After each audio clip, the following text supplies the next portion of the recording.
बच्चों, आज हम व्याकरण के अंतर्गत अलंकारों को पढ़ेंगे। कक्षा 12 हिंदी के लिए मैं भारती तिवारी, उच्च माध्यमिक शिक्षक, शासकीय नवीन उच्चतर माध्यमिक विद्यालय अरेरा कॉलोनी भोपाल से हूँ।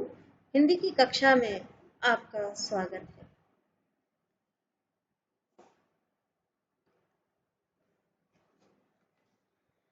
तो बच्चों, आज हम अलंकार पढ़ेंगे।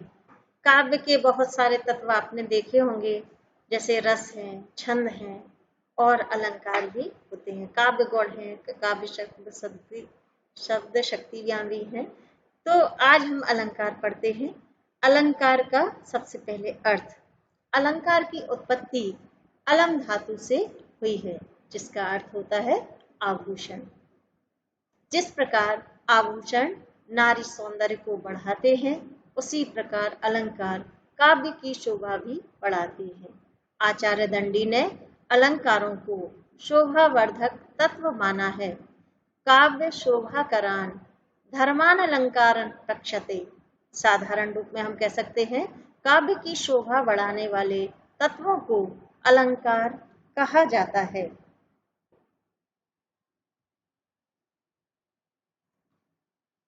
बच्चों, अब आता है अलंकार के प्रकार। अलंकार 3 प्रकार के होते हैं: शब्दालंकार, अर्थालंकार और अव्ययालंकार। इसके संबंध में कई विद्वानों के अंदर मतभेद भी है। कुछ विद्वान अलंकार के 2 ही भेद मानते हैं, शब्दालंकार और अर्थालंकार। कुछ विद्वान 3 भेदों को ही मानते हैं। तो इस तरह से हम 3 भेदों की चर्चा यहाँ करेंगे। पहला दिया है शब्दालंकार, जिसके अंतर्गत अनुप्रास, यमक, श्लेष, उत्प्रेक्षा आदि अलंकार आ जाते हैं। अर्थालंकार उपमा, रूपक, भ्रांतिमान, संदेह आदि आते हैं। अव्ययालंकार में विरोधाभास, विभावना, विशेषोक्ति आदि आते हैं। अब बच्चों, हम इनकी परिभाषा के बारे में जानें कि क्या होता है। शब्द अलंकार क्या है? शब्द अलंकार, अलंकार का मतलब तो आभूषण है, और शब्द यानी किसी वाक्य के अंदर उपयुक्त ध्वनि विशेष का होना। तो शब्द अलंकार में जिस काव्य में शब्दों के माध्यम से चमत्कार उत्पन्न होता है, उसे हम शब्द अलंकार कहते हैं। जैसे अनुप्रास अलंकार होता है। उदाहरण के लिए चारु चंद्र की चंचल किरणें, इसमें चा वर्ण की आवृत्ति है, तो शब्दों का विशेष रूप से प्रयोग इसमें हुआ है। दूसरा है अर्थालंकार, उपमा, रूपक, भ्रांतिमान, संदेह। इसमें अर्थ के माध्यम से काव्य में चमत्कार उत्पन्न होता है। तीसरा है अव्ययालंकार, विरोधाभास, विभावना और विशेषोक्ति आदि। इसमें शब्द और अर्थ के माध्यम या दोनों के माध्यम से ही चमत्कार काव्य के अंदर उत्पन्न होता है।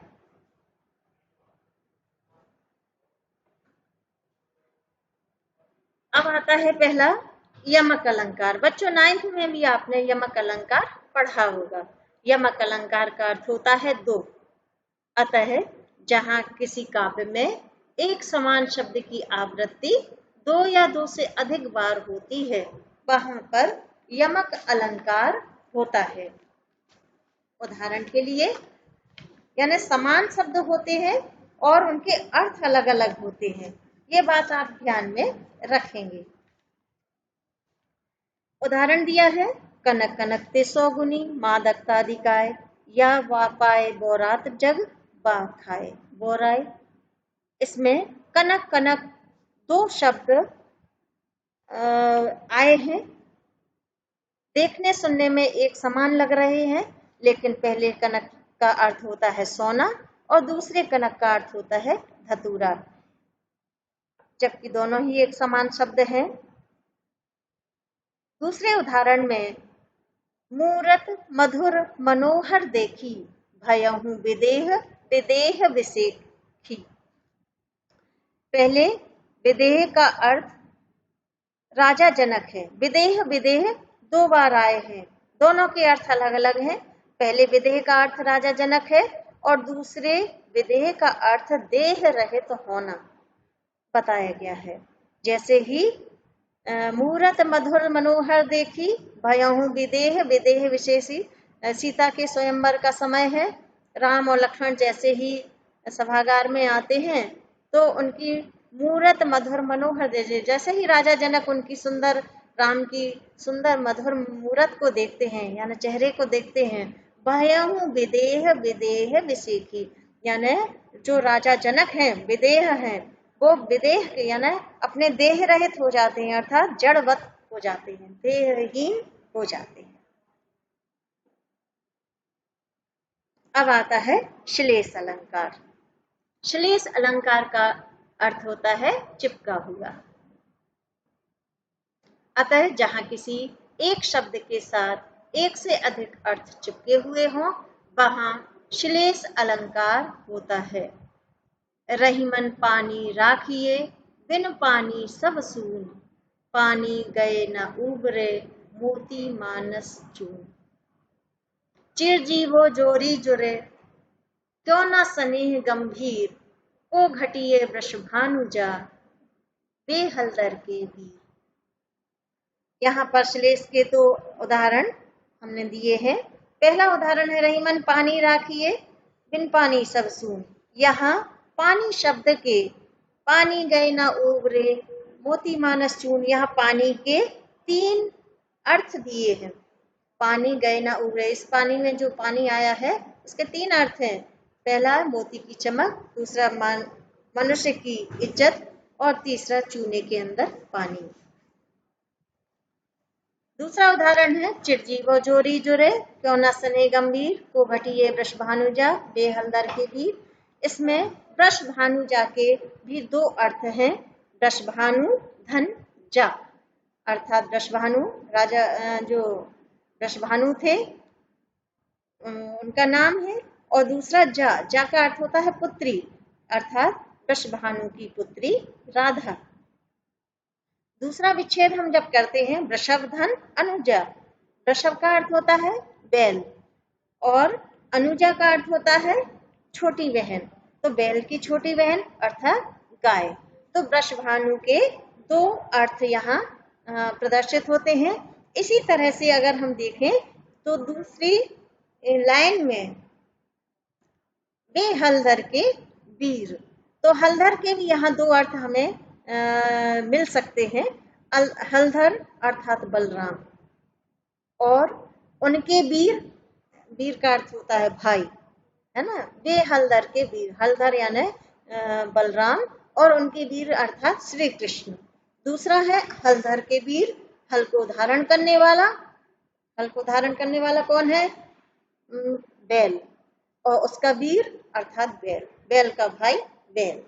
तो यहाँ भी हलधर और वृषभानुजा के 2 अर्थ निकले हैं, इसलिए यहाँ पर श्लेष अलंकार मिलता है। आइए हम आगे बढ़ते हैं ब्याज स्तुति अलंकार की ओर, जहां निंदा के कथनों के द्वारा स्तुति प्रकट होती है वहां ब्याज स्तुति अलंकार होता है।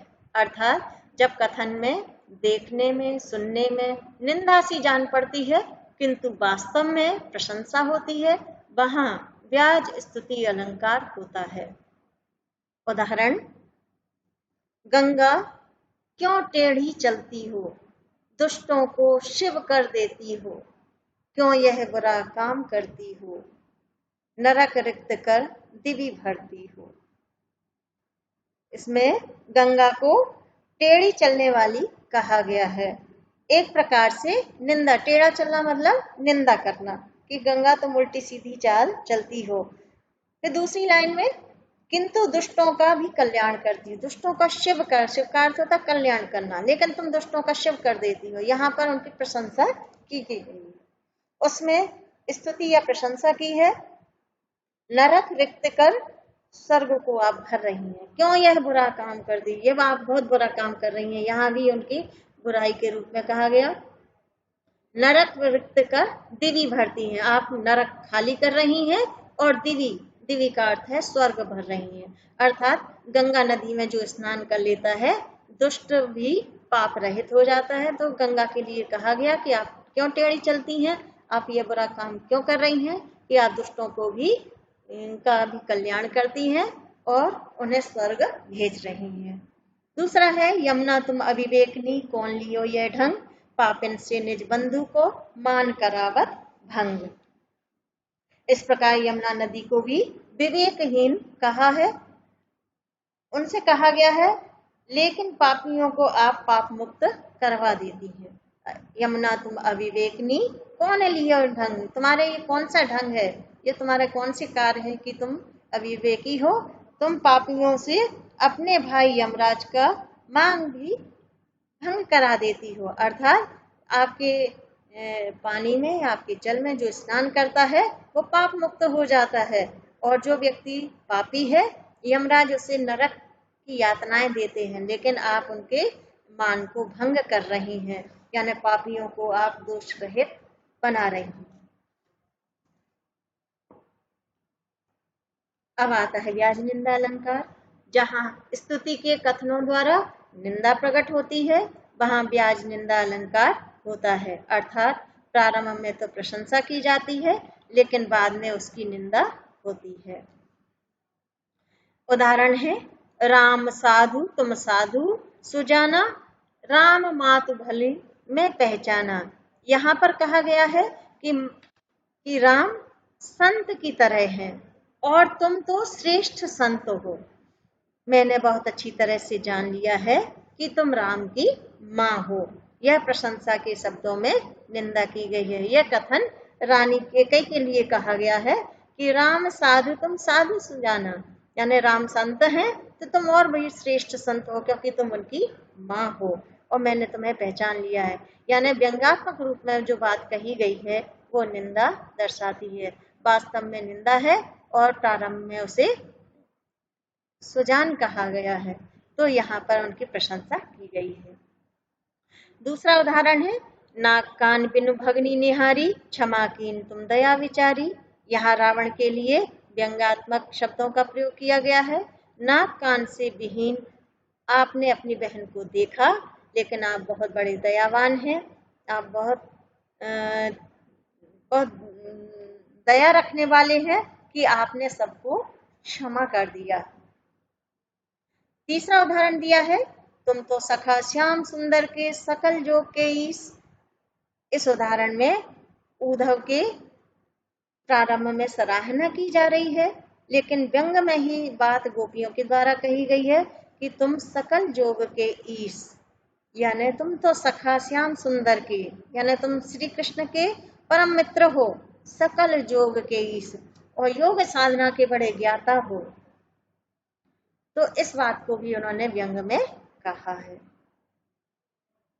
अब आता है विशेषोक्ति अलंकार।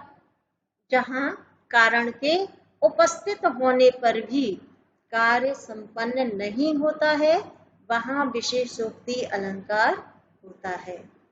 उदाहरण जो दिए गए हैं नेह न नैनन को कछु उपजी बड़ी वलाए, नीर भरे नित प्रति रहे तऊ न प्यास बुझाए। अब छूटता नहीं छुड़ाए रंग गया हृदय है ऐसा, आंसू से धुला निखरता यह रंग अनोखा कैसा। तीसरा उदाहरण दिया है मूर्ख हृदय ना चेत, जो गुरु मिलहि बिरंच सम। पहले उदाहरण में नेह न नैनन को कछु उपजी बड़ी वलाए, नीर भरे प्रति नित प्रति रहे तऊ न प्यास बुझाए। यहाँ पर कवि कहता है कि नैनों को जल से पूर्ण बताया गया है, यानी नेत्रों में पानी होता है, आंसू होते हैं, पानी होता है, लेकिन उपजी बड़ी वला। कवि कह रहा कि लेकिन इन नेत्रों को पता नहीं कौन सा रोग लगा हुआ है। नीर भरे नित प्रति रहे तो ना प्यास बुझाए, ये दिन रात आंखों में पानी भरा रहता है, पानी से भरे हुए रहते हैं लेकिन प्यास इनकी नहीं बुझती है। यानी पानी है लेकिन प्यास नहीं बुझ रही है, अर्थात कारण है मगर काम संपन्न नहीं हुआ है। दूसरा है अब छूटता नहीं छुड़ाए रंग गया है हृदय ऐसा। इसमें कहा गया है अब छूटता नहीं छुड़ाए, जब हम किसी चीज को छुड़ाने का प्रयास करते हैं यानी किसी रंग को छुड़ाने का प्रयास करते हैं तो वो धीरे धीरे कम होता है और छूट जाता है, लेकिन अब छूटता नहीं छुड़ाए रंग गया हृदय ऐसा रंग गया है कि रंग छुड़ाने से नहीं छूट रहा है, यानी कारण है मगर कार्य संपन्न नहीं हुआ है। आंसू से धुला निखरता यह रंग अनोखा कैसा। अब इसमें लिखा है कि जब हम किसी वस्तु को धोते हैं तो उसका धीरे धीरे रंग कम होता जाता है, यानी धुलता चला जाता है, लेकिन आंसू से धुला निखरता, यहाँ रंग कैसा हो रहा है, गहरा हो रहा है। यह रंग अनोखा कैसा, यानी आंसू से हम धो रहे हैं, यानी पानी से हम उस रंग को धो रहे हैं, मगर वह धुल नहीं रहा है बल्कि और निखर रहा है। तो यहाँ भी कारण के उपस्थित होने पर भी काम संपन्न नहीं हुआ है। अगला है मूर्ख हृदय न चेत जो गुरु मिलहि बिरंज सम। मूर्ख के हृदय में ज्ञान नहीं आता है, जो गुरु मिलहि बिरंज, यदि उन्हें ब्रह्मा जी भी पढ़ाएं तो मूर्ख का हृदय ज्ञानवान नहीं बनता है। तो गुरु है मगर ज्ञान की प्राप्ति नहीं हो रही है। तो यहाँ भी कारण के उपस्थित होने पर भी कोई कार्य संपन्न नहीं हुआ।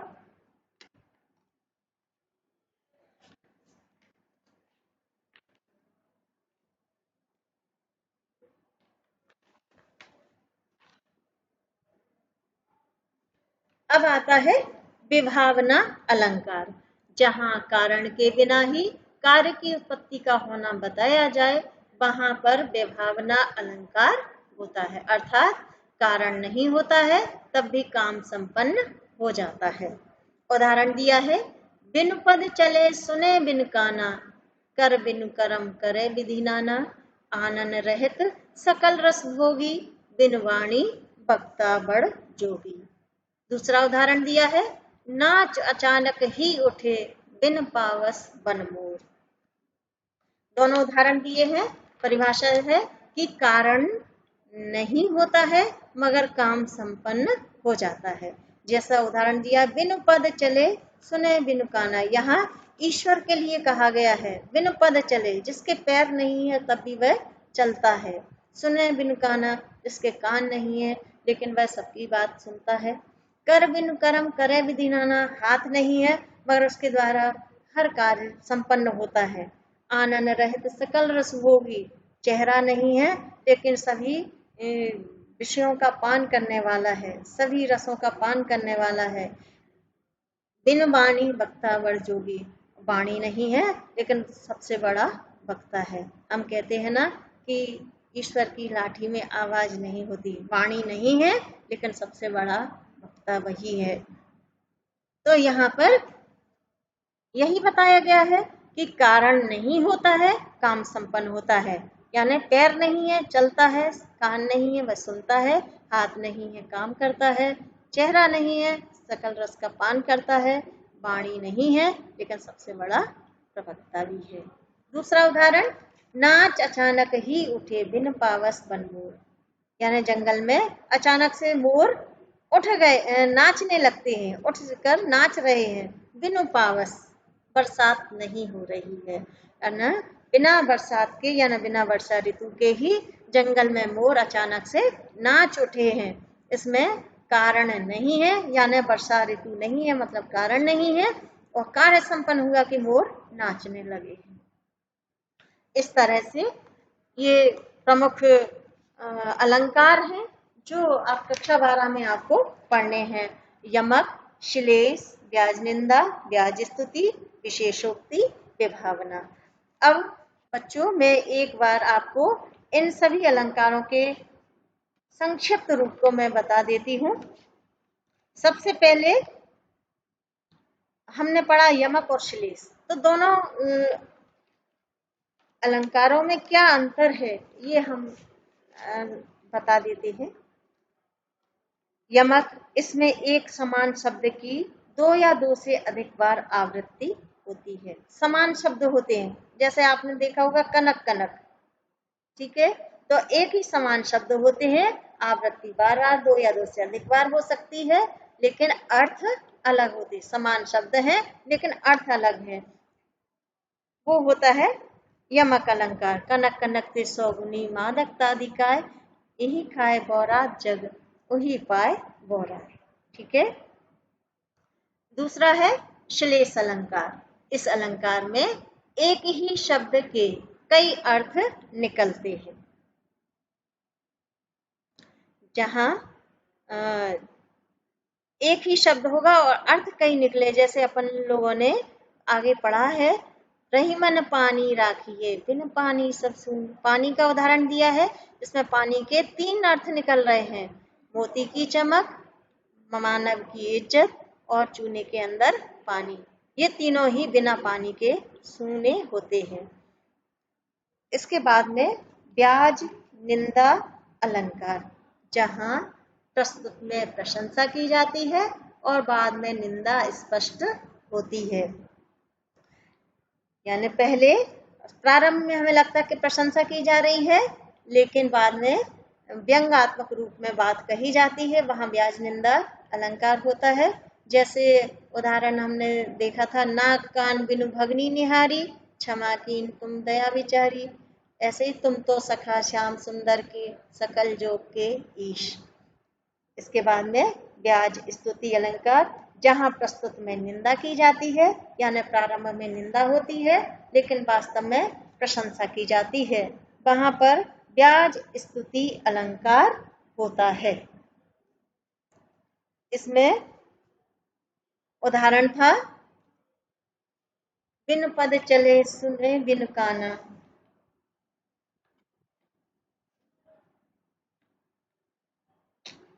ब्याज स्तुति में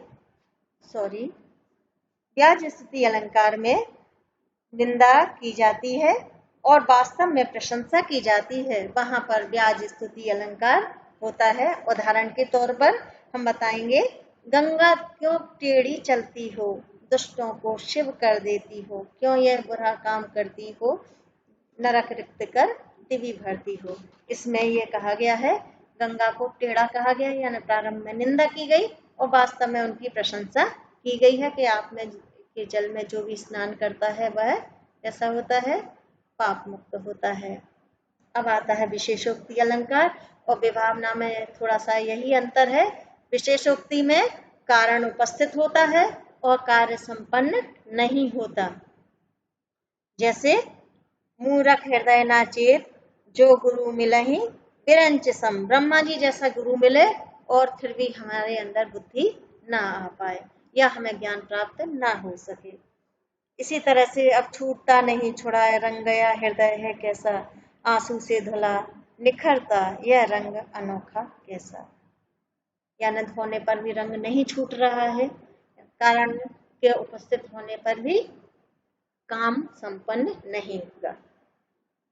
इसके बाद में विभावना, इसी का विपरीत वाला अलंकार होता है, जहां कारण नहीं होता है मगर काम संपन्न हो जाता है। जैसे, बिन पद चले सुने बिन काना, कर बिन करम करे विधि नाना, आनन रहित सकल रस भोगी, बिन वाणी वक्ता बड़ जोगी। तो बच्चों, आपने देखा होगा विशेषोक्ति और विभावना एक दूसरे के विपरीत। कारण के यहाँ कारण उपस्थित होता है, कार्य संपन्न नहीं होता। विभावना में कारण नहीं होता है और कार्य संपन्न हो जाता है। ऐसे ही ब्याज स्तुति और ब्याज निंदा में भी अंतर है थोड़ा सा। ब्याज निंदा में पहले प्रशंसा की जाती, बाद में निंदा होती है। ब्याज स्तुति में पहले निंदा की जाती है, वास्तव में बाद में प्रशंसा होती है। यमक और श्लेष में एक ही शब्द में एक ही समान शब्द होते हैं और अलग अलग अर्थ निकलते हैं, और श्लेष में एक शब्द होता है और जिसके कई अर्थ निकलते हैं। अब आता है अभ्यास प्रश्न। पहला प्रश्न दिया है, अलंकार किसे कहते हैं। तो बच्चों, आपको हमने परिभाषा बताई थी कि अलंकार का अर्थ क्या होता है। अलंकार होता है आभूषण, है ना। जिस तरह से स्त्री की शोभा आभूषणों से होती है, उसी तरह से काव्य की शोभा अलंकारों से होती है। अर्थात परिभाषा के रूप में अगर हम कहेंगे तो अलंकार क्या है? अलंकार वह तत्व है जिससे काव्य में शोभा बढ़ती है। फिर है शब्दालंकार और अर्थालंकार की परिभाषा आपको देनी है। तो शब्दालंकार वह अलंकार है जिनमें शब्द के माध्यम से काव्य की शोभा बढ़ती है, उसे शब्दालंकार कहेंगे। और अर्थ के माध्यम से जिन काव्य तत्वों की शोभा बढ़ती है, यानी जिन तत्वों से अर्थ के माध्यम से शोभा बढ़ती है, उसे हम अर्थालंकार कहेंगे। तीसरा है, आपने जो अलंकार पढ़े हैं उसके अतिरिक्त आप कौन कौन से अलंकार जानते हैं, नाम लिखिए। तो अलंकारों में आपने बहुत से अलंकार 9th से पढ़े होंगे, बल्कि मैं तो कहती हूँ 6वीं 7वीं से भी आप अलंकार पढ़ रहे होंगे।